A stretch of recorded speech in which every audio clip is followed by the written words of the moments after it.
established protocols.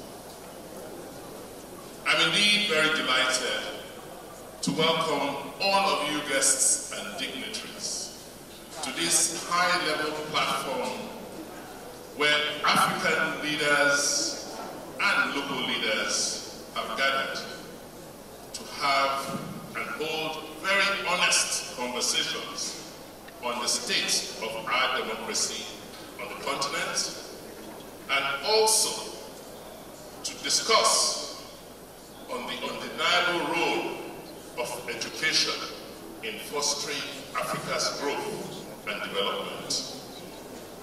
This is an auspicious moment for us to put education at the heart of our policy and investments as political leaders. Because, as you already know, the African Union declared 2024 as the year of education in Africa, precisely to refocus our attention on this very important issue of education. I want to appreciate the Goodluck Foundation for organizing this third edition of the Democracy Day Dialogue in Benin City, the heartbeats of Nigeria. And also use this opportunity to welcome our visiting African leaders who have come here today to share their insights, wisdom, and experiences on fostering democracy across our continent. Sir, the leadership you showed at a critical moment in our nation, Nigeria, has ensured peaceful transition of our dear country. We celebrated Democracy Day yesterday, but for the action you took, we may not have had the opportunity to do so. And therefore you will find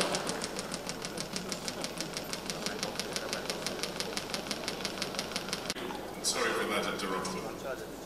And you will all forever be praised in the annals of the history of our country.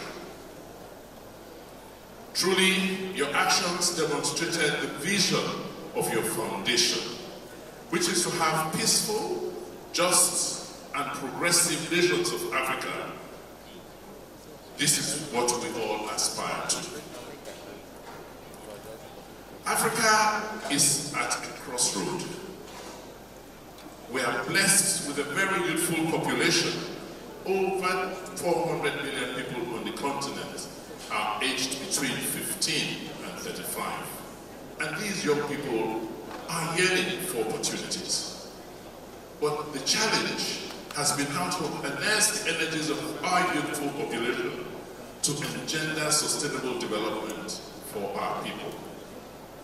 So the theme of this democracy dialogue by the Goodluck Foundation, which is functional education and effective political leadership as the panacea to Africa's growth and development, is very, very apt.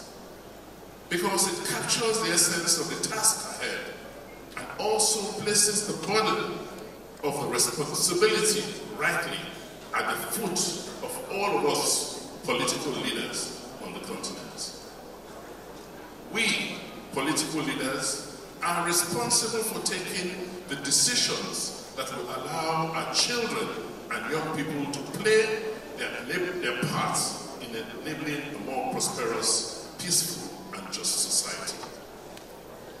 Your Excellencies, Your Royal Highnesses, ladies and gentlemen, the future is for Africa. And I say so because by the year 2050, 1 out of every 4 people on the planet will be African. Also, by 2050, 40% of all persons that are aged under 18 in the world, which will be over 1 billion children, will be African. By by the end of this century, Africa's working age population will constitute 42% of the global total, which will be up from 14% in 2020. Therefore, the decisions we make on our continent will not only affect us, but affect the whole world in the near future. Technology is reshaping our world. Globally, nearly 25% of jobs will be disrupted by technology in the continent in the next 5 years. And by the year 2030, about 230 million jobs in Africa will require digital skills. Thank God, our young people are already showing us what they can do by capitalizing on technology and the digital evolution which is raging in Africa. So the big question is, what are we doing? We, political leaders, who are responsible for the progress of our people, are we doing enough? It is therefore apt that we discuss this topic here today in Edo State, which is the heartbeat of Nigeria, like I said. Because we can say in Edo State that we have walked this talk. Because in the last 7.5 years, I won't be modest to say that no other subnational in our continent and in our country has paid as much attention to the state of public education as we have in Edo State.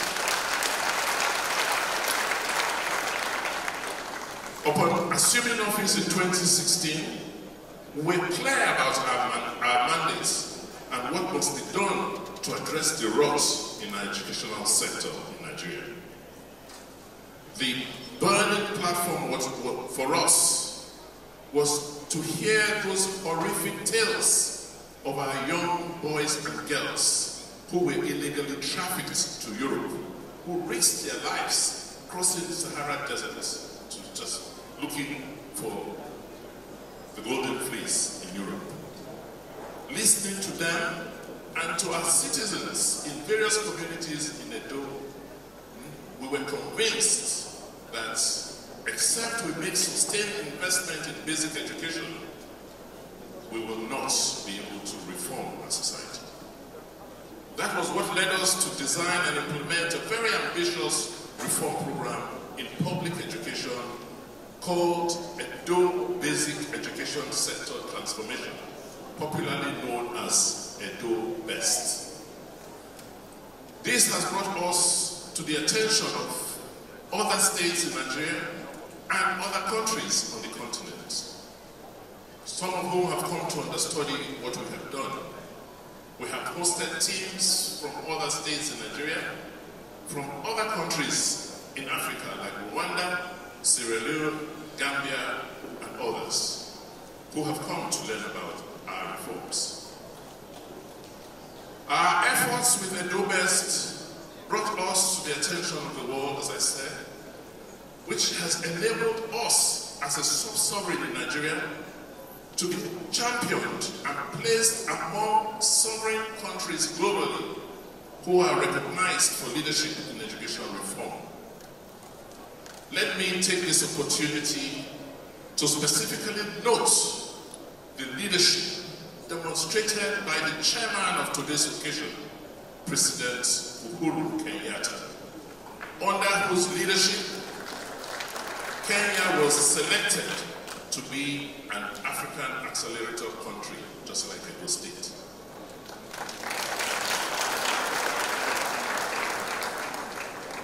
President Kenyatta placed education at the core of national development in advancing Kenya's Vision 2030, ensuring that over 20% of the government's budget and 5% of Kenya's GDP was allocated to education. Thank you, Mr. President. His leadership on education across the continent and globally was celebrated in many ways, including the fact that he played a critical role as a co-host of the Global Partnership for Education Replenishment Fund in 2021, which raised over $4 billion for low and medium income countries, including many countries in Africa, to help with their educational systems.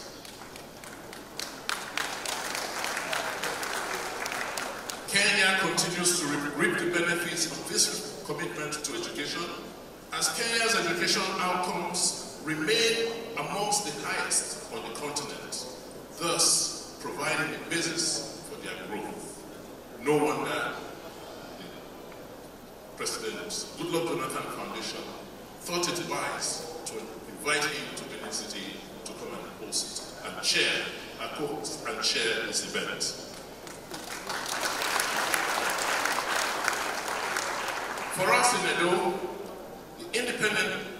independent assessments have shown that the learning levels of our children are now at par with the learning levels of growing middle-income economies, around 70% of learning levels in advanced economies. Which is to say, our children in Edo State today are now able to read and have numeracy skills that is almost 70% compared with any child of their age in advanced countries. I would like to thank all guests who are present here today, who have traveled from far and near, to engage in this stimulating conversation here in Edo State. I enjoin all of you to bask in the cultural offerings of our ancient city of Benin. Please, take out time to visit cultural sites, particularly bronze casting sites on the Gold Streets and other cultural heritage sites which we have in our states. Once again, I wish you all very, very fruitful deliberations as we now open today's proceedings. Thank you.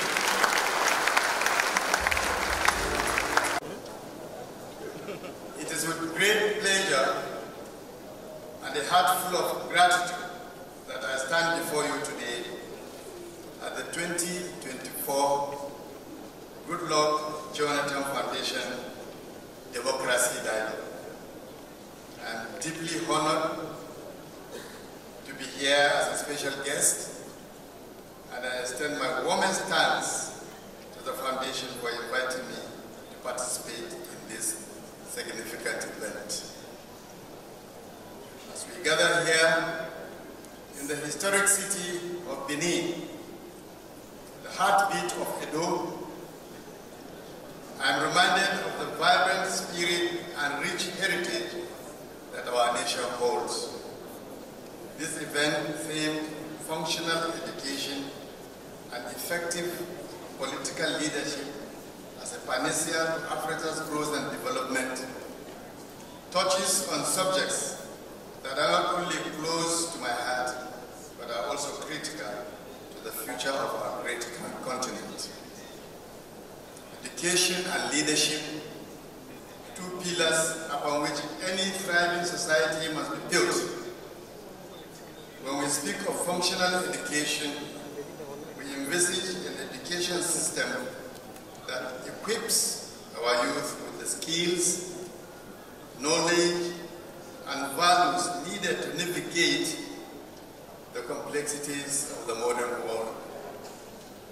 We envisage classrooms where critical thinking is nurtured, creativity is encouraged, and where the seeds of leadership are sown early.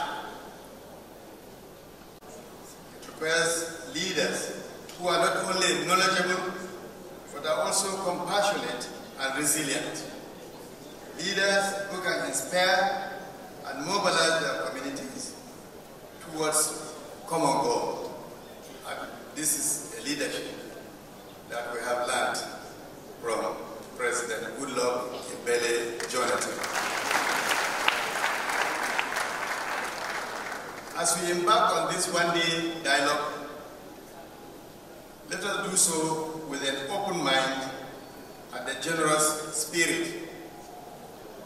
Let us celebrate our achievements, acknowledge our challenges, and most importantly, chart a path forward that ensures a brighter future for all Africans.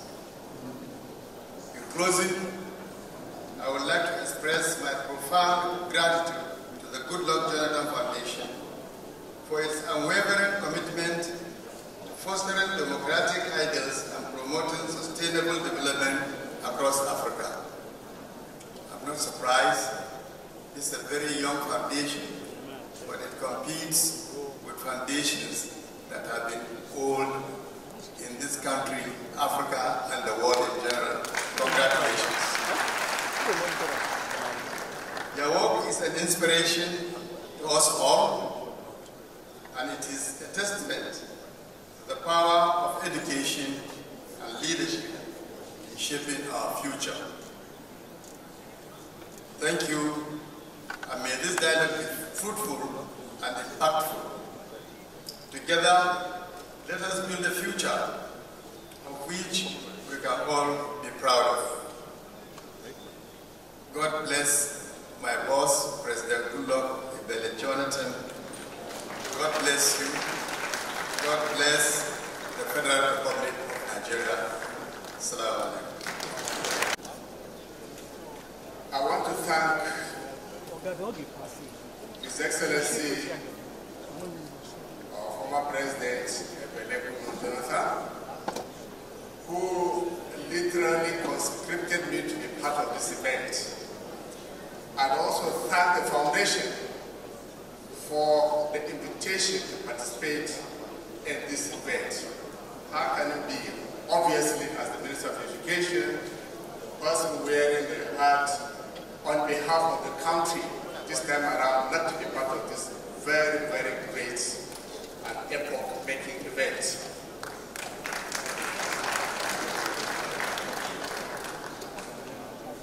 The nexus, the intersection between democracy,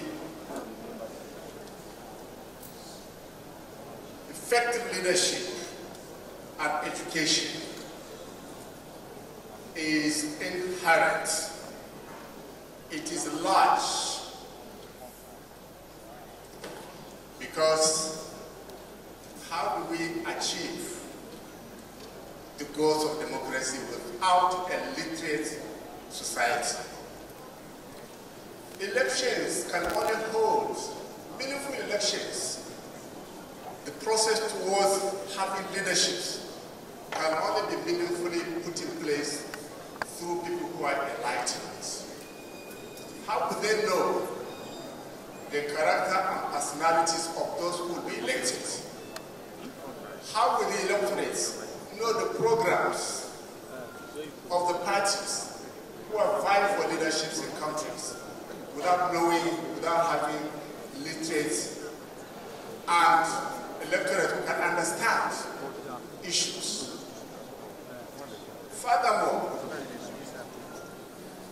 across countries, especially in Africa and the whole world, we have chapters on fundamental rights. We have chapters on policies that will govern governance. These are not self-executing. They do not implement themselves. These are implemented by people who are elected to provide governance. So these are all the requirements, they are prerequisites for democracy to have meaning in any country. That's why sometimes when I participate in programs that discuss the importance of education, I wonder, because it's so inevitable that to humanity that we have to take it as given. Now, in our own case in Nigeria, as I said, it is part of our constitution that education up to this basic education level at secondary school is compulsory and free. But again, as we said, Achieving it depends on the effective leadership that will be provided by those who are elected for that purpose. Now, in our own case, we have come to terms with the twin challenges of literacy, numeracy, and quality education in Nigeria. We've had plans upon plans over the years, education plans, development plans, geared towards achieving all these goals. As a state that's running programs for results, that is an accelerator state. And from the conversations I've had with the governor since yesterday, I have been particularly pleased that we have a model that is already working. Congratulations, Your Excellency. And I also have been very happy because in the last 2 weeks, 3 weeks, when we were at the Ministers of Commonwealth Education Conference and World Education Conference, the situation in Kenya, the achievements in Kenya were narrated to us, both from Africa and across the world. And we saw that our vision for education in Nigeria is squarely on that, which is to take reforms and education to the basic education level. So what we have done, what's coming up now, is that we are going to have a census of all our schools, all our teachers, and all our learners in Nigeria. And then we will be tracking the learning progress of every learner in this country, from primary school until they finish their school.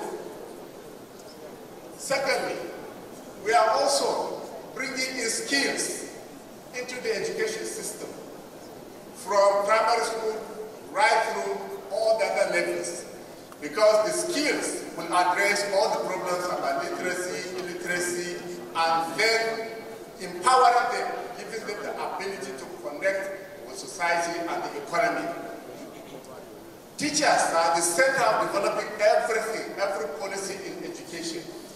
We are bringing in a wholesale provisions for teachers' support and development in Nigeria. And furthermore, the issues of out of school have been a big problem for us all. Earlier on, it was mentioned 10 million Nigerians are out of school. That figure is still not known. But it is our belief that by the time we focus on which we are already doing, since in the last 2-3 months we'll be able to enroll up to 2 million Nigerian children back to school. And it is our hope that in the next 4 years we'll be able to clear the 18 million plus children out of school in the country. And the out of school children are actually a pool. I wouldn't liken them to a pool. So for us to have a long-term solution to that problem, we have to close the tap which is feeding that pool. And that's why the skilling of the education system from primary school right through other levels is the fourth policy of the government, as I mentioned. So, Your Excellency, as I said at the beginning, education, it is inevitable for us as a country for our development that we have to confront the basic issues confronting this education, and this is what we have set out to do. Even if this foundation focuses on education alone, that is more than enough. That's more than enough a program to give it maximum value for the country. So once more, sir, we thank you very much for bringing back this issue to the front burner again at this very key and important forum. Thank you and God bless you. Good morning, Your Excellencies. Please permit me to stand on the already established protocol. Thank you to each and every one of you for being here with us today. We are very pleased to be able to welcome those of you who have been with us for a long time, and for those of you who are just joining us for the first time. This year marks 3 years of holding our annual Goodluck Jonathan Foundation Democracy Dialogue. with the theme Functional Education and Effective Political Leadership as a panacea for Africa's growth and development. We are very proud to be able to host it today here in the ancient city of Benin with all of you.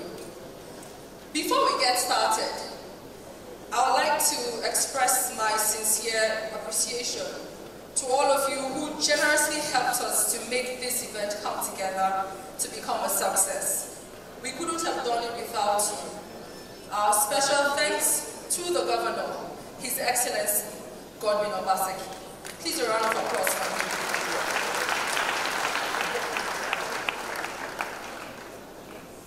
The quest for solutions to Africa's governance and democratic challenge is indeed in line with the Foundation's very mission.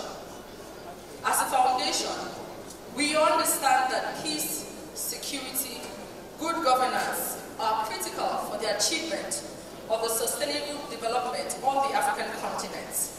And in that regard, over the past 9 years, the Foundation has actively explored opportunities for strengthening democratic governance across the continent. Since its inception, we hold this democracy dialogue yearly to appraise the continent's democratic journey toward ensuring that our democratic politics and governance are more deliberately and strategically underpinned with a developmental ethos, vision, and practice.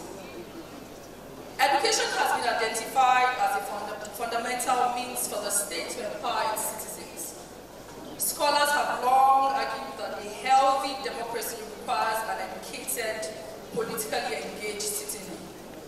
The consensus is that for any state to achieve accurate and meaningful development, priority must be given to quality education.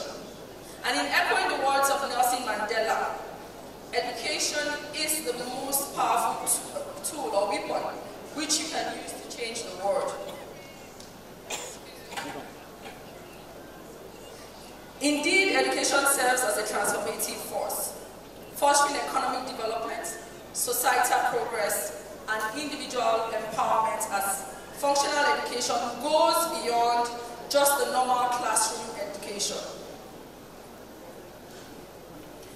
And so, therefore, in Africa, the significance of education cannot be overstated. To comprehend the importance of education, it is pertinent for us to examine the current state of our education in Africa. According to UNESCO, a report according to UNESCO in 2023, Sub-Saharan Africa has the highest out-of-school rate globally, with over 30 million primary school aged children lacking access to education. And that report was for 2023.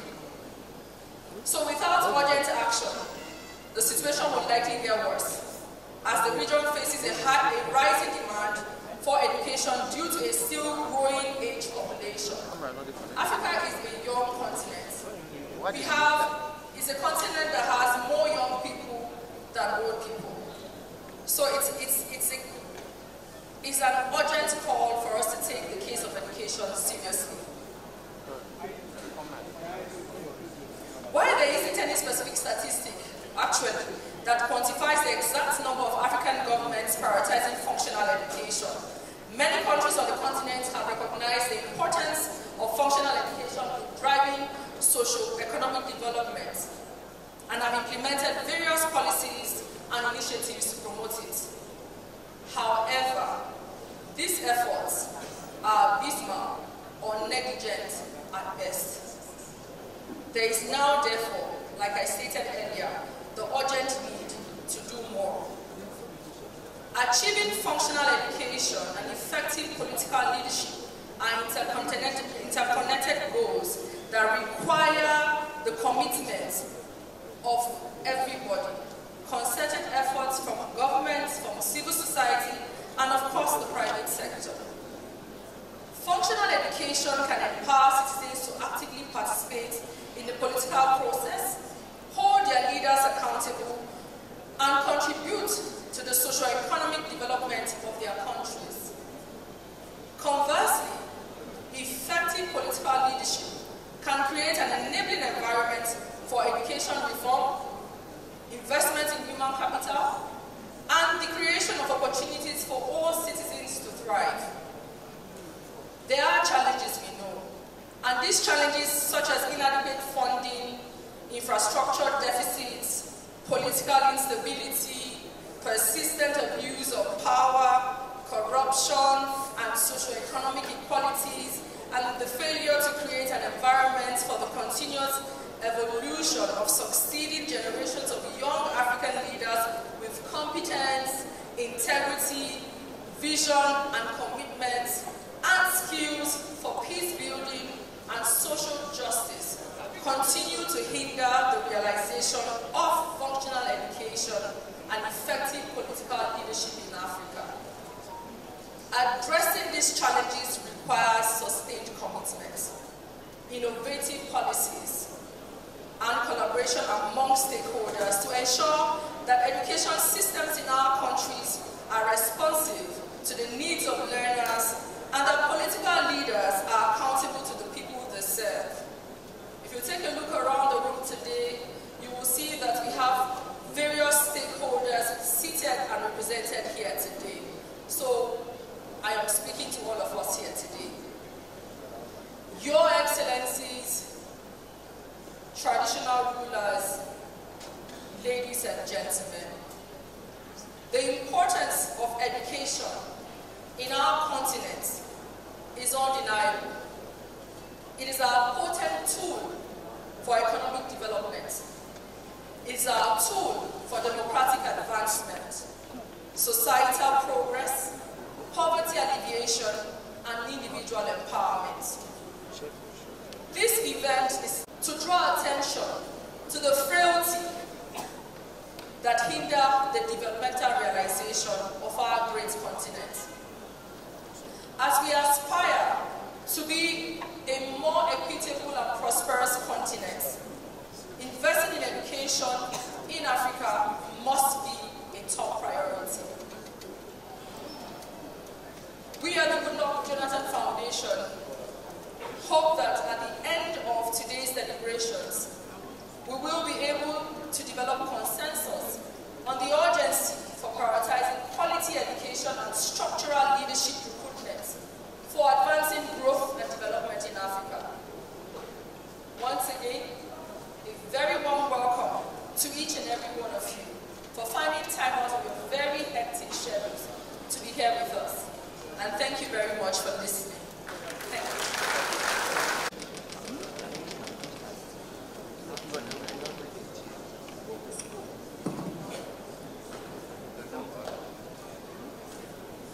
Let me begin by saying that I'm deeply honored and humbled to be invited by my brother and friend, the former President of Nigeria, President Goodluck Jonathan, to participate in this forum. Indeed, education and the leadership agenda is one that is very close to my heart, and I believe to all our hearts. And this is because we must never be allowed to fall by the wayside as we build our African continent, a continent that each and every one of us calls home. It is said that when you give a man a fish, you feed him for a day. But if you teach him to fish, you have fed him for a lifetime. Education is the lifeline for our children to sustain themselves in the ever-challenging and changing global landscape. As leaders, our mandate is to ensure that the vision of our nations, as well as our continent, can be fulfilled. And indeed, it is possible to achieve a better future for our continent. It is not possible to achieve a better future for our continent without significant investment in education and the correct capacity building. The African continent today finds itself at a very critical position as far as history is concerned. We must recognize that the discussions we have in this session will shape the future of our continent. Because as a continent, today, we are faced with several challenges that are great impediments to our progress. This, however, should not stand in the way of our transformative agenda of change. And that transformative agenda is anchored in education and leadership. In Kenya, we made deliberate efforts to preserve the continuity of education through various developments for the sake of our future. We continue to dedicate resources to stabilize remote regions, to build schools and post educators so that the literacy gap between urban and rural centers could be closed. We introduced free primary education so that no child would be left behind in the formative years of their development. During my tenure, my government intentionally set aside funds and heavily invested in education-based infrastructure. We built classrooms across the country, and already existing classrooms were further improved to enable them to accommodate more students, and this we did in collaboration with local leadership and communities. We went further to establish community-based management schools, where community-based organizations and parent-teacher associations played a critical role in mobilizing resources and managing schools, as well as carrying out an oversight role. This ensured that our children did not have to travel far to get a good education. As a government, I initiated the 100% transition from primary to secondary level education. This meant that all Kenyan children who left primary school would find a place in a high school in order to continue with their education.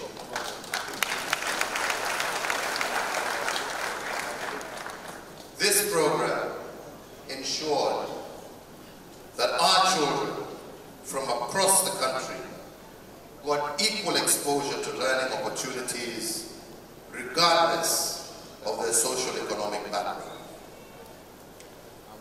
To further even the playing field, we invested considerably in the digitization of the education sector. Digital literacy was a key priority for Kenya to ensure that our children were not left out of the global village. ICT laboratories and centers were set up by government to enhance learning environments and digital literacy. Our vision and goal was to ensure that every Kenyan child had the same opportunity, and we embarked on a program to give all children an equal fighting chance in the fast-paced and ever-evolving global village. Our two projects involved re-energizing and refocusing of the education curriculum and improving digital literacy. This also led out to a multi-pronged rollout of ensuring that every single primary school in our republic was connected to the electric grid, and where the grid was not, was powered through solar and other such technology. To achieve this, and also to further enhance our digital program, every government-owned primary school student was to receive a tablet to breach the gap of digital literacy between urban students and children in rural areas. It is equally our duty to ensure that our young people become effective agents of positive change in their communities.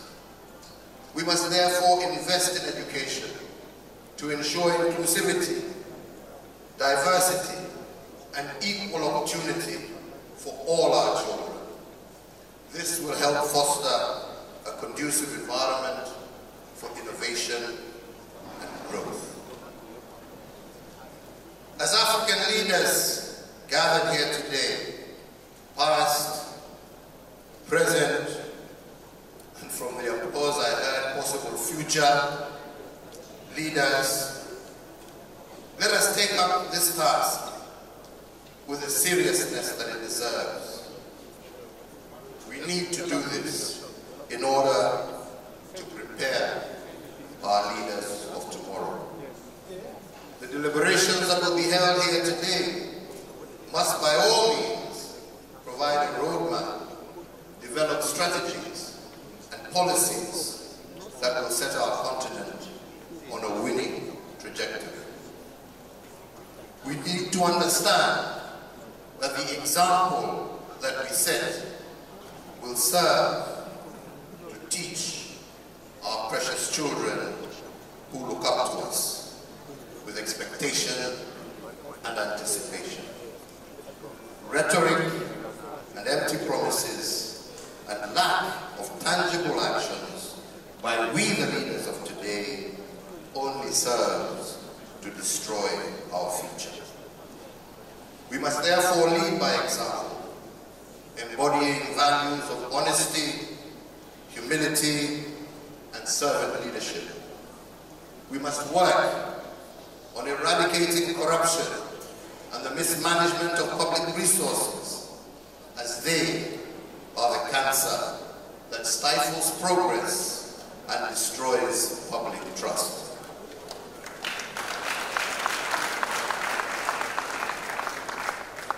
The composition of this audience today comprises highly educated men and women who have sought wisdom from across the globe for the benefit of our beloved continent. We are therefore charged with the responsibility to ensure that the youth in our respective communities and countries can also benefit from quality education right here in our mother continent, Africa. Let us acknowledge our challenges and find ways to do more and be more than just famous names. Let us aspire to be the great builders of Africa's future, and that can only be achieved if we invest in our education and we invest in our children, thereby investing in our future. Let us intentionally empower our young people, intentionally allow ourselves to be held accountable as we carry our duty to our people. Unity is our strength. Africa has a lot of potential, and we have the key to usher the continent into an era of prosperity, peace, and sustainable development. My hope is that the deliberations we begin today will be the step we need in our journey to build the Africa we dream of, an Africa that will secure its place in the global arena by empowering our youth through education. Not just an education, but an education that will make them competitive, encourage them to be innovative, and to embrace creativity. To congratulate the governor of Edo State, His Excellency Goodluck. I congratulate you for the enormous strides that you and your government have taken to further the education of the children of Edo State. Well done to you and your team. Congratulations once again. And may you keep up with this great work. May God bless you all. May God bless beautiful Edo. May God bless Nigeria. God bless Africa and her children. And I thank you all for your kind attention. Thank you very much. The great honor of presenting to you my father's goodwill message.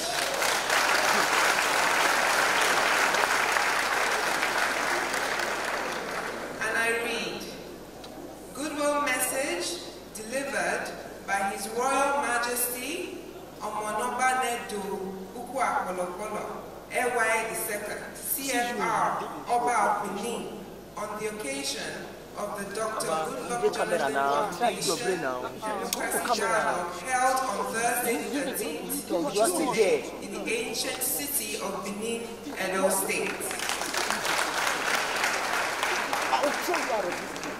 It is with great pleasure that I welcome His Excellency Dr. Goodluck Ebele Jonathan, GCFR, former President of the Federal Republic of Nigeria, and other distinguished guests to the ancient city of Benin on the occasion of the Democracy Dialogue organized by the Dr. Goodluck Jonathan Foundation.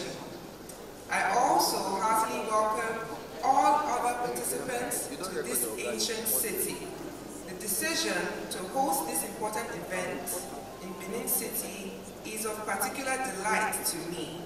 It is a practical demonstration of the regard His Excellency Dr. Jonathan has always shown to the good people of Edo State, even during his tenure as President of Nigeria.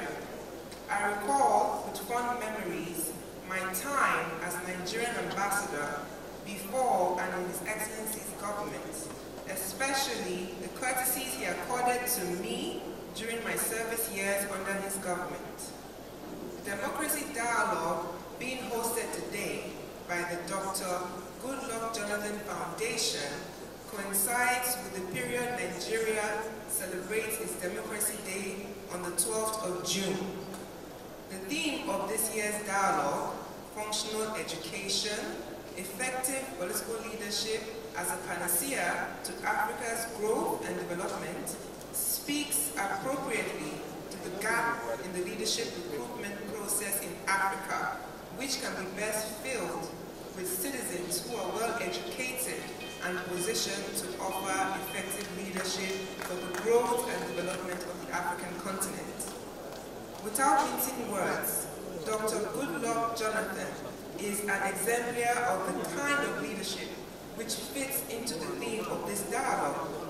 Against the usual norm in Africa, Dr. Jonathan demonstrated his good breeding, patriotism, and statesmanship when he willingly conceded victory to the opposition during the presidential election of 2014. This singular decision averted what would have been a major calamity in the country resulting from the election, thereby strengthening the democratic consolidation process in Nigeria.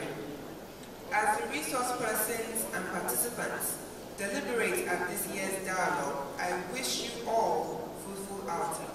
I urge the Foundation to sustain this dialogue to the further deepening democratic values of the continent. On my part, I believe that there is a point of convergence between democratic values, which this dialogue seeks to promote, and the values that the traditional institution promotes. Indeed, democracy and the traditional institution are expressions of the will of the people, which cannot be wished away or pitched against one another. Both serve different purposes in the lives of the people. Therefore, rather than being in conflict or competition with each other, the democratic institution and the traditional institution are mutually reinforcing as they reflect the core values of the people. This welcome everyone to this momentous occasion. I wish you all successful deliberations and journey mercies as you travel back. Thank you.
Nigeria. We were learned, and we continue to be learned. It's why we are. I believe, and thank you very much. I'd like to greet also Mr. Members, my sister, and the others of the foundation. Thank you for what you are doing to support my friend, because the international legitimacy of the foundation now is known by everybody in the world. I repeat, Elohim, he knows me, the President. He is a humanist. For Africa 2063, what we want where stability, security, and shared governance reign. We can achieve these without education, which is a lever for democracy and economic development. I welcome this initiative of the foundation, whose international legitimacy is now established. Thank you, dear friend, Jonathan. Thank you, Moon, the former First Lady. Thank you to the staff of the foundation again. Allow me to share some point on the importance of this day. As leaders, we have a responsibility to ensure that our education systems are inclusive, equitable, responsive, and local realities. A functional education is why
examples rapidly in a rather random order because my time is highly limited. Let's begin again with the United Kingdom, the home of the great industrial revolution that changed the world. The country that conquered ancient Benin. Okay, in 1897, although Benin was extremely advanced, in 1897, the British were able to come to this sacred ancient city and conquer it because they had advanced in knowledge and they had made better weapons than the weapons of Benin. They had made better weapons than the weapons of China. So in 1839, they were able to arrive in China and take over Hong Kong, okay, and create the Opium Wars. Because they had advanced beyond the rest of us. So you ended up with the British Empire. Why? Because the technology was more advanced. Now, how do you get advanced technology? The answer is idea number 2. What is idea number 2? As much as you must educate all children, you must also set up special schools for the most gifted and the most talented children. So we must begin by agreeing that every child, 100%, must be provided education. So that is premise number 1. 100% of all children must be provided education. This is a human right. It's part of the 1948 Declaration of Human Rights. On top of that idea of presenting education to everyone, there is another idea. This second idea has been followed on all of the 6 settled human continents except one. There is only one continent where the second idea has not been followed. Let me go back to the first idea. Idea number 1, you must educate all children. We all agree. Everybody does that. All the 6 settled continents do it. When you move to idea number 2, there is only one continent that does not do it, and that is Africa. So if you have wondered about the following, if you have wondered why all African countries must import foreign companies to build our roads and railways, all African countries must import foreign companies to mine our minerals, all African countries must import foreign experts to tell us where the minerals are, even when the minerals are behind your house. All African countries must invite foreign companies to refine our minerals. All African countries must invite foreign companies to generate our electricity. All African countries must invite foreign companies to run and establish our telecommunications. All African companies export raw materials instead of manufactured materials. All machinery in Africa, all advanced electronics, everything that we admire is imported. If you want to reflect on why, it's because we are the only continent that does not implement idea number 2. We're all implementing idea number 1, which is education for all children. But there is idea number 2. This second idea, which the UK, the great home of the Industrial Revolution, established 900 years ago when Oxford University was established, and 800 years ago when Cambridge was established, is an old idea. The idea is more than 900 years old. And this is the idea that there is nothing undemocratic. There is nothing undemocratic about acknowledging that God in his wisdom made some people 6 feet tall and some people 5 feet tall. God in his wisdom made my brother, and this is a true story, a mathematician. he did not make me a mathematician. If I sit in the same class as my brother James, I cannot compete. If you take me to the same training camp as Kipchoge, as any Kipchoge, Kipchoge will not benefit because I will bring his ability to run down. And I will not benefit because I will die, even though both of us are runners. If you take me to the same football academy as Mbappe, Mbappe's standards will come down and I will die in the field because I do not have the same talent as Mbappe for football. This second idea is the idea that in thinking about leadership and democracy, we must take into account the fact that God created diversity. God created people like my brother James, who can do a lot of mathematics very rapidly. God created people like my brother, my new brother from another mother, Professor Emeka, who speaks 9 languages while I speak only 3. Okay. Professor Emeka, who is a close friend of mine, is from this country. He never went to secondary school because his parents had no money. He never went to undergraduate. He went straight from primary school to postgraduate in the United States of America and has a PhD in computer science.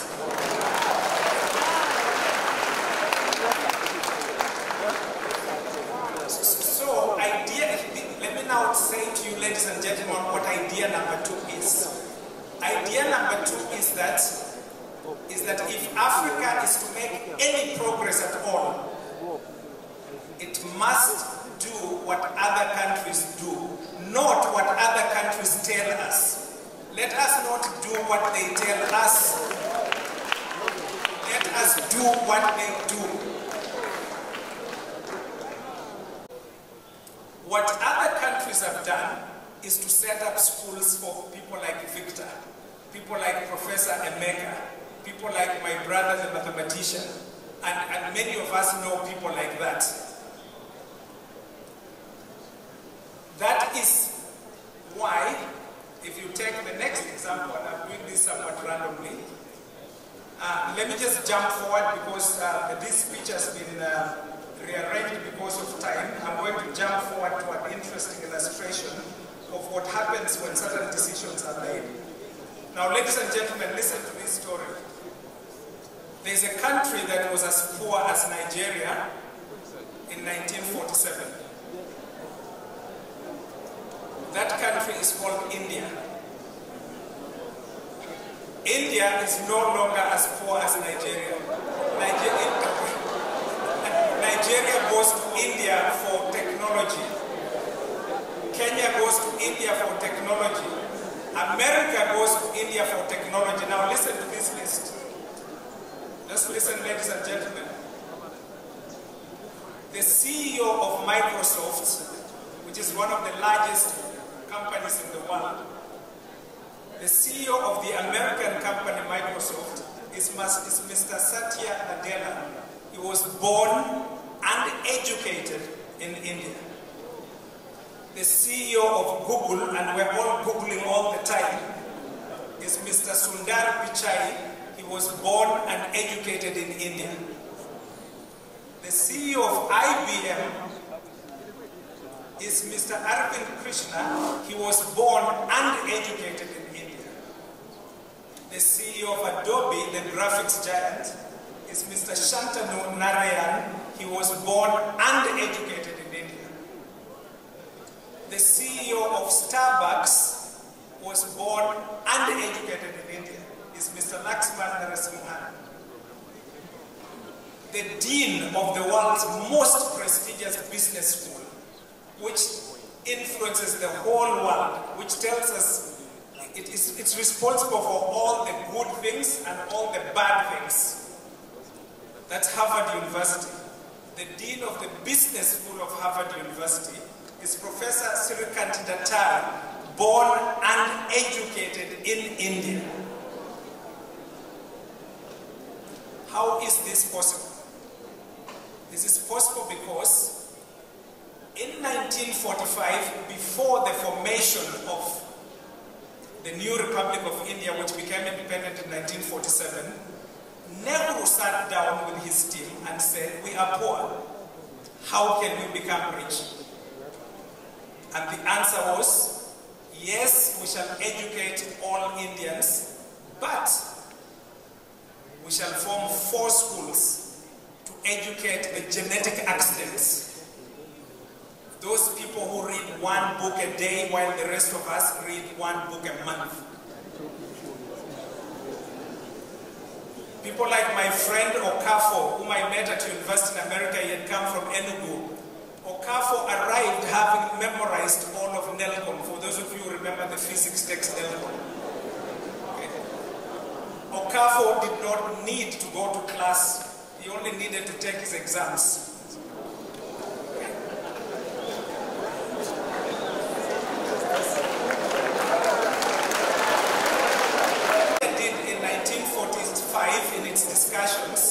And then implemented in 1947 is they created schools for Okafo, while we let Okafo stay drunk because he cannot sit in our ordinary classes, they are too poor. He knows more than the teacher. That is idea number 2.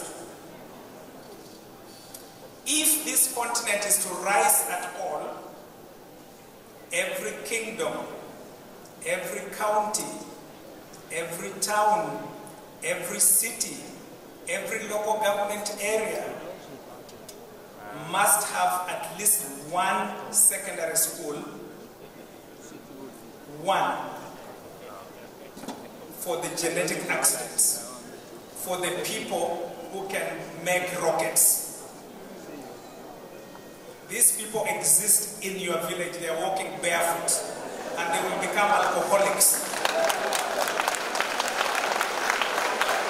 Usually call them witch doctors because they see what we cannot see.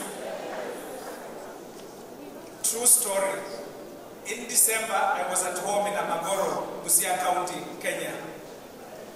I met a boy, his name is Sheraton, carrying jerrycans of water, and schools had opened. I said to him, what's the problem?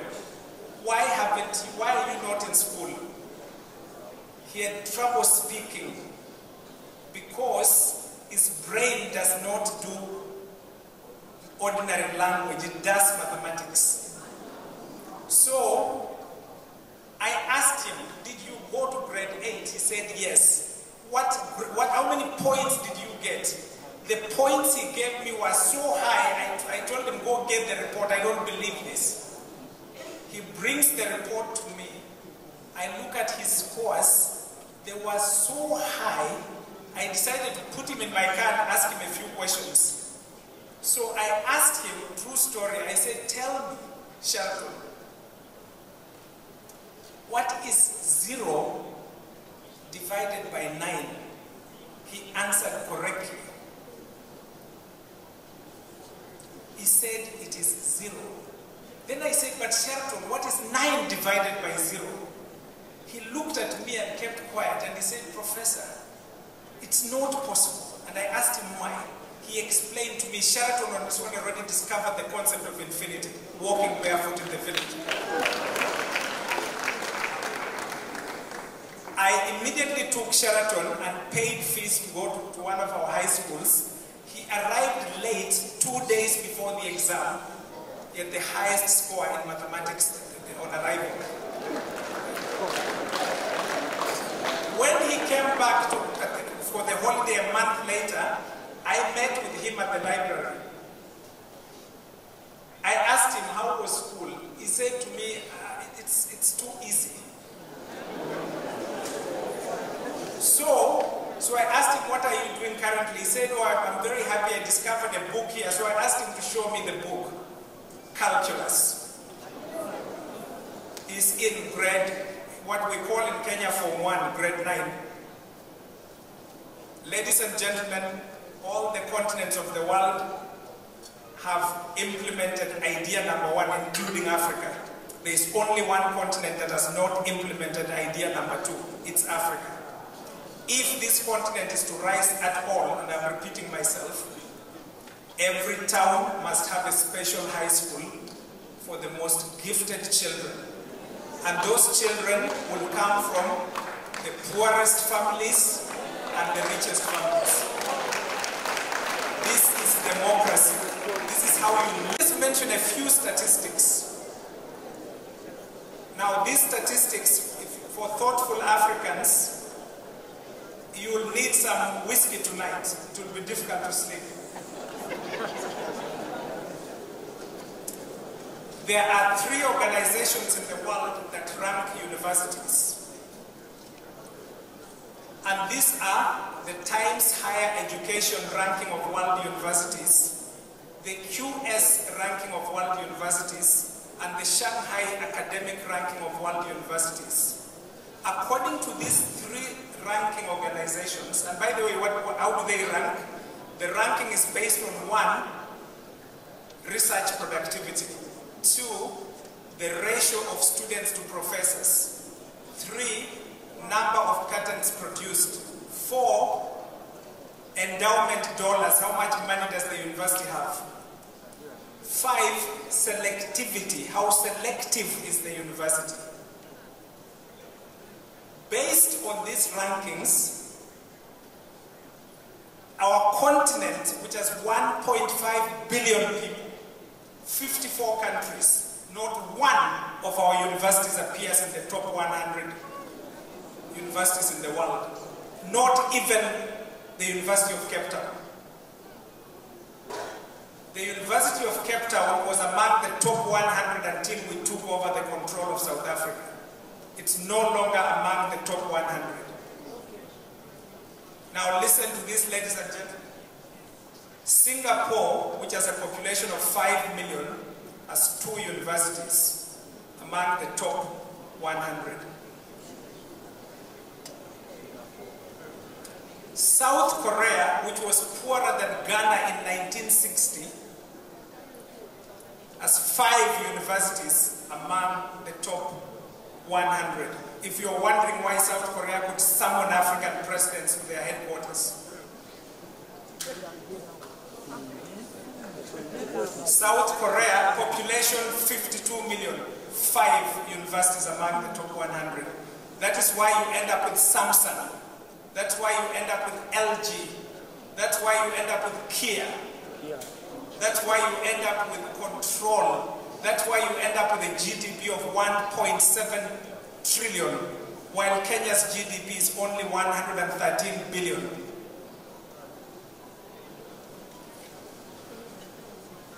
Let me mention a few more of these statistics. And please feel free to stop me.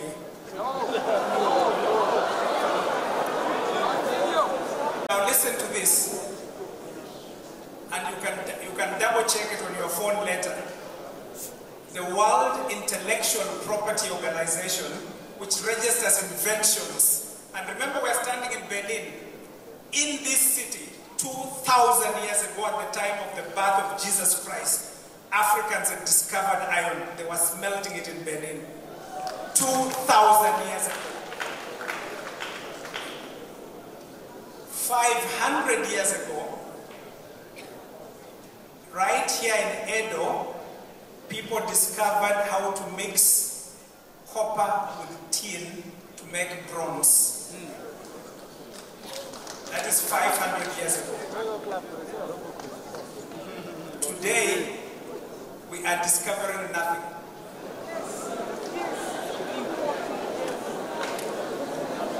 Now, for those of you who have read the book A Bend in the River by V.S. Naipaul, this is what V.S. Naipaul's, this is how it opens, and it's about Africa. Those men who allow themselves to become nothing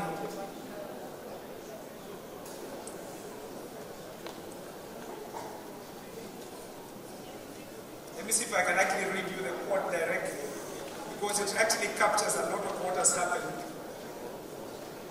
And I'll come back to this very quickly.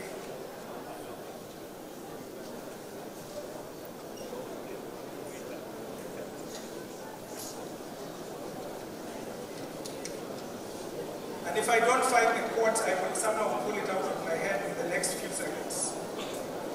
Okay, I found it, okay? This is Nairobi in a bend in the river. The world is what it is. Those men who are nothing or allow themselves to become nothing have no place in it. If we don't take idea number 2 seriously, your great-grandchildren will become nothing. We shall be recolonized and re-enslaved.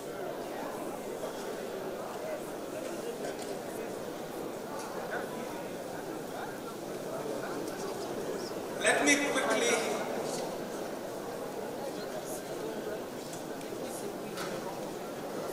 take you back to Wike. And I would rather actually read it directly. And if I can't read it directly, I'll pull it out of my head somehow.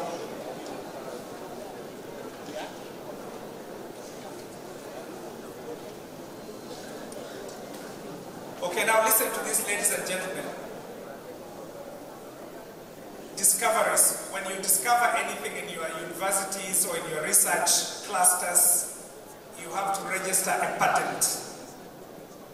Israel, the country of Israel, which has a population of 9 million, which is half of the population of Lagos, 9 million. Now remember, they give aid to Kenya and to Zambia and to Nigeria and to South Africa. How many are they? 9 million. Israel in 2022, according to the World Intellectual Property Organization, registered 17,327 discoveries, patents. 17,327. Nigeria, with a population of over 220 million, registered 16.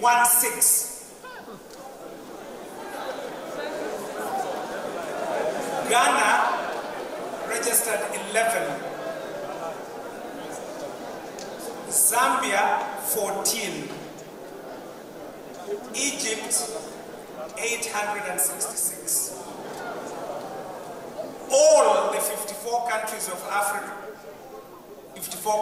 Africa, with a population of over 1.5 billion, registered less discoveries than Israel. All of us together cannot compete with 9 million people. 9. Reason, idea number 2. When it comes to research publications in science and technology and other fields, the whole of Africa has only 2%. And 90% of the 2% come from one country. Can you guess which one? South Africa. Because that's the only country that has a university among the top 200. And it's the only country that has universities that appear among the top 300. At the very top, you have UCT and you have FITS. Okay. I will stop very soon.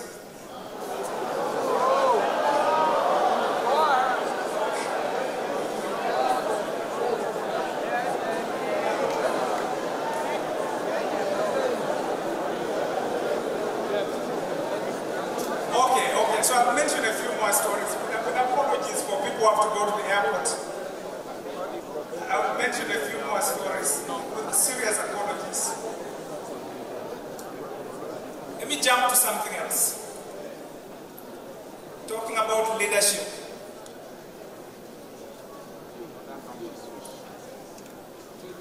The United States of America, which is a democracy and a champion of free markets, is heavily subsidizing semiconductors for artificial intelligence and technology. Heavily subsidizing. Literally giving billions of dollars to companies. You give the company money, okay? That is free markets in the United States. Lots of money going into agriculture, semiconductors, automobiles, electric automobiles. That's the US. China, where we import almost everything, is heavily subsidizing industry, openly, billions of dollars into batteries and EVs. Every continent is heavily supporting their industries except one continent. Can you guess which one?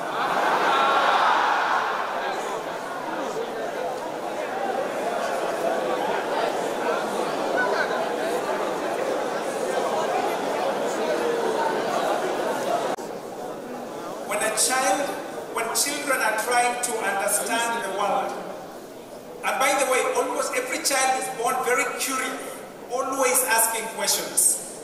Okay. In other words, almost every child is actually a genius, almost. Now,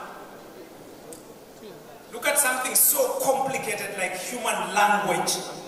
By age 2, our children can speak a human language. That's how bright they are. But there's a second language that every child has to be taught, and it's a slightly more difficult language. That language is called mathematics. Now listen to this.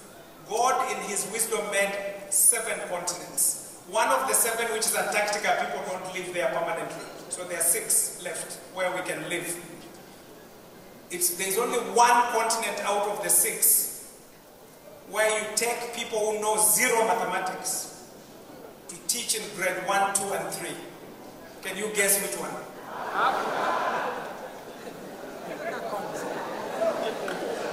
One continent. My daughter goes to an expensive private school in Nairobi.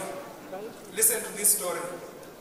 When it's time for French, I remember when she was in grade 3, at the time for French, they would bring in a French teacher because there's an understanding that the class teacher doesn't know French, which is true.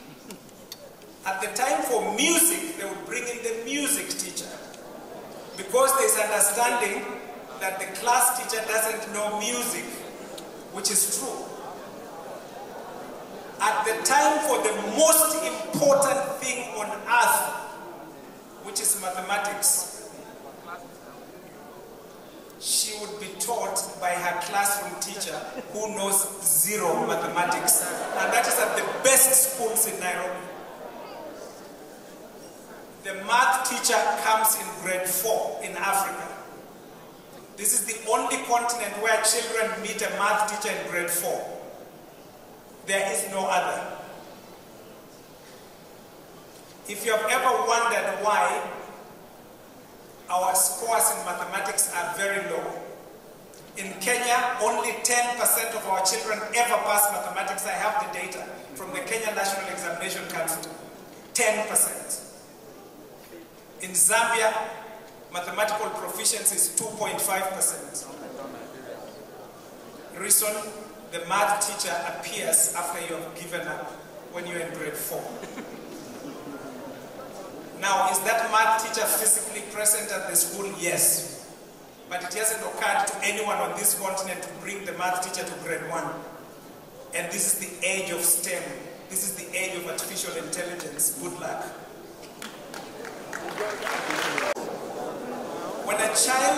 When children are trying to understand the world, and by the way, almost every child is born very curious, always asking questions. Okay. In other words, almost every child is actually a genius, almost. Now, look at something so complicated like human language. By age 2, our children can speak a human language. That's how bright they are. But there's a second language that every child has to be taught, and it's a slightly more difficult language. That language is called mathematics. Now listen to this. God in his wisdom made 7 continents. One of the 7, which is Antarctica, people don't live there permanently. So there are 6 left where we can live. There's only one continent out of the 6 where you take people who know 0 mathematics to teach in grade 1, 2, and 3. Can you guess which one?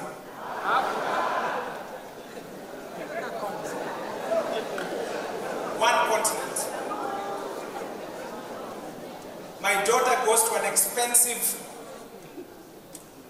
private school in Nairobi. Listen to this story. When it's time for French, I remember when she was in grade 3, at the time for French, they would bring in a French teacher because there's an understanding that the class teacher doesn't know French, which is true. At the time for music, they would bring in the music teacher because there's understanding that the class teacher doesn't know music, which is true. At the time for the most important thing on earth, which is mathematics, she would be taught by her classroom teacher who knows zero mathematics, and that is at the best schools in Nairobi. The math teacher comes in grade 4 in Africa. This is the only continent where children meet a math teacher in grade 4. There is no other. If you have ever wondered why our scores in mathematics are very low, in Kenya, only 10% of our children ever pass mathematics. I have the data from the Kenya National Examination Council. 10%. In Zambia, mathematical proficiency is 2.5%. Reason, the math teacher appears after you have given up when you're in grade 4. Now, is that math teacher physically present at the school? Yes. But it hasn't occurred to anyone on this continent to bring the math teacher to grade 1. And this is the age of STEM. This is the age of artificial intelligence. Good luck. Oh, arise, sons and daughters of the land. Every hour of every day is the appointed time for greatness. Like person when we watch for rights, your time to be great is always right at hand. Arise, sons and daughters of the soil. You have planted your feet in the firmest of roots. It is time to spring forth and let your greatness be so evident in your fruits. Arise, for the founding fathers have labored.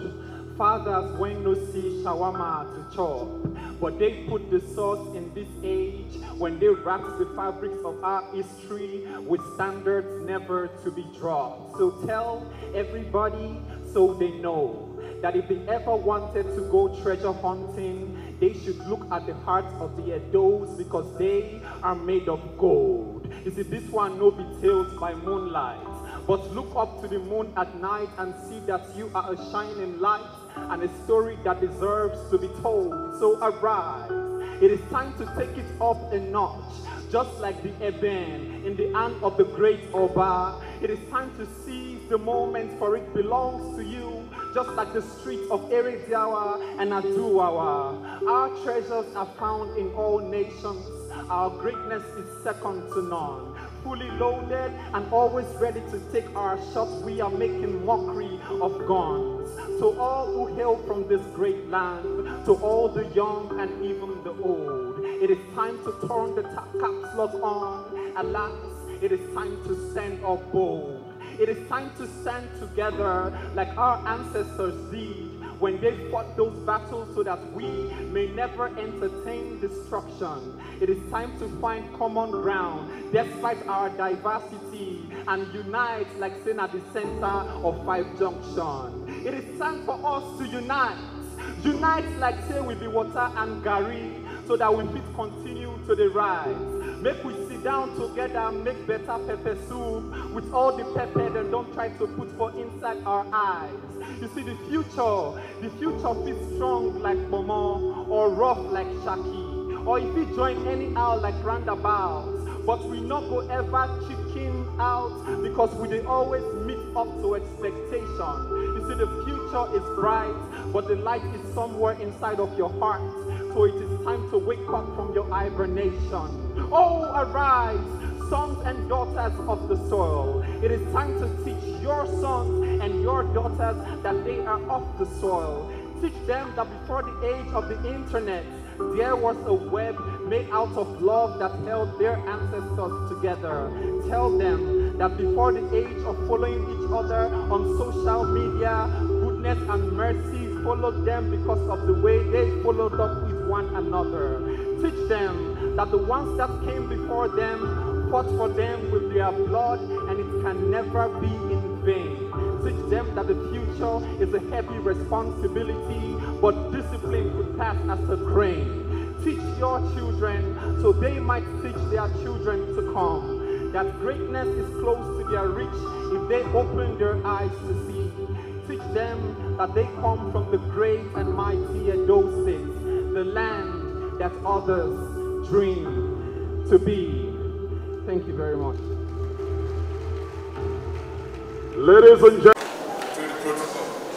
And some people have been here since 9 o'clock. For this program to start at 10. And now it's almost getting to 4:30. And the hall is still filled up. So we need to go. And I have to apologize to some people who have made some statements during the Deputy Governor of the State. I have to cut it short. First, let me thank the Governor of Edo State for accepting to host us in Benin City. He attended last year's dialogue in Yinakwa, and when he listened to the discussion, he said that Edo State will also host you, and he made it possible for us to gather here. Came in, the governor, the wife, and the government, including the traditional leadership, headed by the Oba of Benin. They received us warmly and taking good care of us. So let me sincerely thank you for making this happen. And for this, we coincide with the State Education Week, and the Commissioner for Education represented the state very well. Thank you so much. My good friends, President Kenyatta and Yai, I have to thank you on behalf of the Goodluck Foundation and on behalf of Edo State for accepting to come and grace this occasion, and also to share your wealth of experience on the subject that we discussed. Thank you so much. I have to thank the Vice President of Zambia for coming as a discussant, and my Vice President, Sam. Thank you. We appreciate. Because of time, I don't want to elaborate my position. And let me thank the Honorable Minister of Education. Thank you for coming. We wrote a letter to you because of the nature of the topic, but it was not really in a program to come. And when we met yesterday in the State House, I said, okay, Mr. President, I will come. Thank you so much. All the people who spoke, the discussants, and the moderator, let me not waste much time by going through their names. I will thank you for the sharing of knowledge. I listened to you very attentively. The High Commissioner, thank you so much. When we met and I said, look, we have this program and we want to get an idea about how Indians, what happens that Indians are living technology now. Indians will be leading in artificial intelligence. Can you get somebody to come and share your experience with us? And so I'm coming myself. You came and listened to you. I have to thank all of you. I do not want to make a speech because there's no time. But I will only request the Honorable Minister of Education, the keynote speaker. Let me thank the keynote speaker. I also forgot Wike. I think you listened to him, and I was quite pleased that you didn't even want him to stop. I am the Chancellor of Cavendish University in Uganda. And he is the Pro-Chancellor and Chairman of Council of Cavendish University in London. And one of the convocation ceremonies during the dinner, myself and Mike Ogadomi also accompanied me there to share ideas about how Africa can change, how can we move like other nations. And he shared his own perspective, and it was so interesting. And I said, one of these days, the Goodluck Foundation will bring this as one of the key points and bring you to share your experience with others. I will listen to you. I'm quite pleased. You separated education into two. Everybody is doing one, which everybody must do one. But we say that if we continue to do only that one, we will not move our society to the direction we want to. And we feel that we should also look at the truth. And you get a lot of examples. So, Honorable Minister of Education will get the paper from Professor Wike, get the full 45 minutes paper, not the one summarized. And I agree with you that one of these years, one of the next National Council on Education that you meet with the commissioners of education across the country, with the heads of education parastatals, you people should discuss that. I really want us to just listen to it, ask questions, and walk away. Share to the commissioners and heads of educational parastatals, and you people should take 1 or 2 hours and discuss that. I'm saying so because I totally agree with him. Maybe I may be taking wrong. And let me use myself as an example. The moderator mentioned what I did as a governor by access. I was there for about 1.5 years, not quite 1.5 years, 1 year, 5 months, some weeks. Then when I went to the center as the president, what I did, when I was a governor by access, I felt that I must make sure that all the primary schools and secondary schools get to the level where they can offer qualitative education to everybody else. I cannot compromise with that. And also look at the quality of the teachers teaching at the primary school level, and I feel that some of them we need to review. And we decided to build a school we call to say retraining institute, not to award certificates. But if you are to be a teacher in the biological system, the primary school system, you must go through that. Even if you come in with a PhD, with a master's degree, with a bachelor degree, NC, or TC2, or whatever, you must go through that school. First, we'll assess you for 3 months. And if you pass, then you can go. If you fail, you go for 1 full year. We will not sack you because you have not been employed by the government. But then we must make sure that we prepare you to give out something. You cannot give out what you don't have. Just like Prof. said that somebody who doesn't know mathematics to teach mathematics at the primary school level, you must know what you are teaching. And I also said that we have to, that issue of gifted and talented children that the master of ceremony mentioned. Even in Nigeria, most of you remember, Pastor, you remember, there used to be gifted children's schools, talented children's schools. Somehow along the line, either for politics, probably the way we manage all those systems collapse.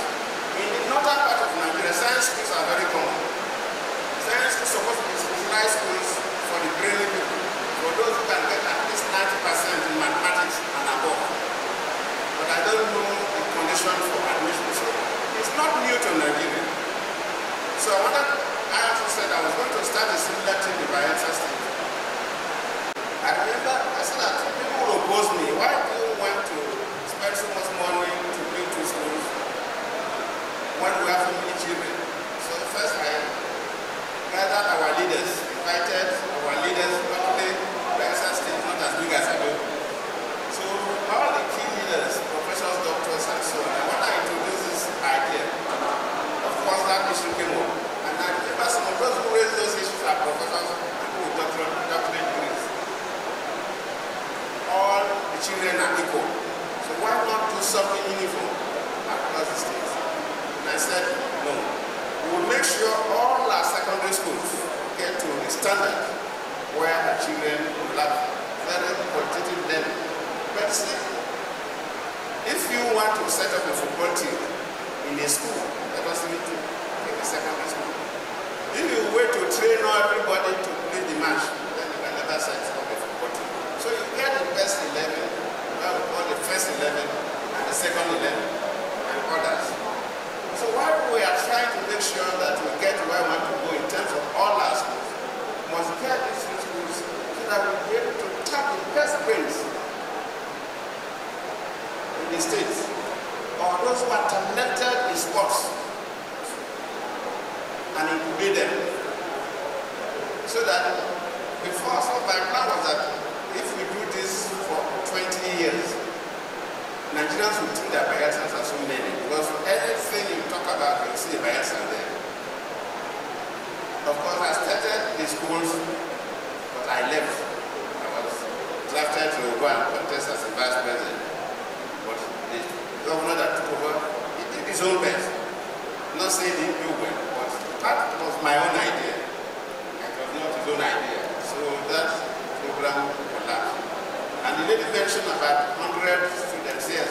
I said that while we are building the schools, but instead of building the schools, my commissioner for special project architect, I believe it's here, we're building the schools. In fact, when we left, one of them in Sakama was used for teacher training college, and the federal government university took over one. I said that while we are building the schools, it may take us about 2 years to provide infrastructure, the teaching aids, workshop, like creating library and so on. Within this period, let us start by going around the primary schools in the villages to pick the best and send them to the best secondary schools in Nigeria. And we did that. That's what we made reference to. Most of them went abroad for their first degree because they are very bright. They are not bad. You know, US, they can tap your brains and take. When I got to the center, I said, what do I do in terms of education? In Nigeria, we have a nuclear program. We have a satellite program. But these programs are not moving the way they're supposed to move. They attempted developing missiles, but they couldn't go anywhere. And I felt that we must train the men and women who can come and drive our nuclear programs, space programs. And that led to that specialized scholarship, we got presidential scholarship for innovation and development. And Professor Julius, who spoke, was a NUC Executive Secretary. And why he said that, the first said nobody from Bayelsa State, nobody from Kaduna, nobody from Bengal, was that the entry was that first and foremost, you must make a first class in any university. There was no entrance given that you must pass the second class. No, first, you must get a first class, not second class upper, in the STEM areas. So, those who got first class in these areas were now examined properly. And from there, pick the number, and we said that we had to send them to the 5 best universities in the world. And we wanted to run that program, and I said, if we run that program for maybe 10 years, we will get the competent scientists that can come and drive.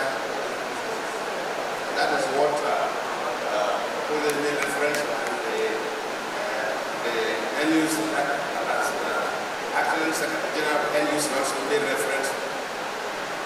So I believe that we can move forward. We may not get those kind of schools in every community, because those, what Professor Crop described as genetic accidents, those people are few. They are not too many. If you get those kind of schools in every community, you may not even have the resources to fund them, and you may not even have the students to fill up. But I believe every state can review this properly and see what we can do. How do we tap our best brains and encourage them? I remember when we had to send the 100 people out for the best secondary school in Nigeria. Of course, Bayelsa State was a new school. No private school in Bayelsa State that met up the criteria. Even in River State then, it's well developed. as at that time, no private school in River State met up our standard. Sunday schools in Abuja, Lagos, Ibadan, then Bell's School in the state. Because we wanted the best and we invested. And some of them, almost all of them, have done exceptionally very well. So states may not necessarily do the same thing. And I know some states have special schools.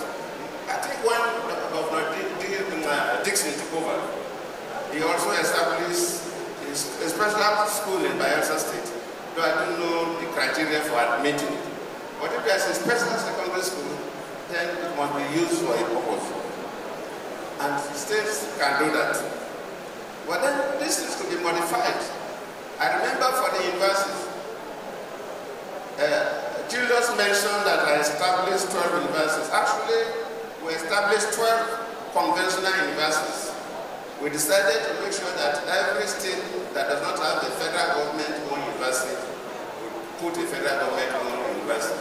And there were 12 states within the 5 years that I was president, when we took over, that had federal government-owned universities, and we established those 12 universities.